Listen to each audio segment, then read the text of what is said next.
वाद होता का वाद पेरला गेला आणि काय नेमकं आज निरसन झालंय वाद? नाही, मला पहिलं हे सांगायचं की पुण्याचा आमचा गणेश उत्सव जो 132-33 वर्षाची आमची परंपरा आहे.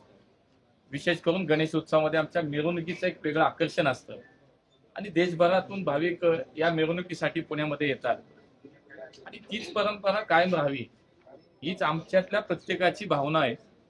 आज मी जरी लोकप्रतिनिधी असेल, मंत्री असेल, हे आमदार असतील तरी आम्ही पहिले गणेश उत्सव मंडळाचे कार्यकर्ते आहोत आणि याच्यामध्ये आमच्यात वाद कुठंच नव्हता कुणाच्या.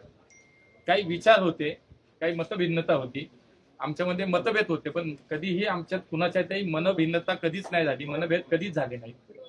काही विचारांची देवाणघेवाण होणं अपेक्षित होतं, संवाद एकत्रित होणं अपेक्षित होता.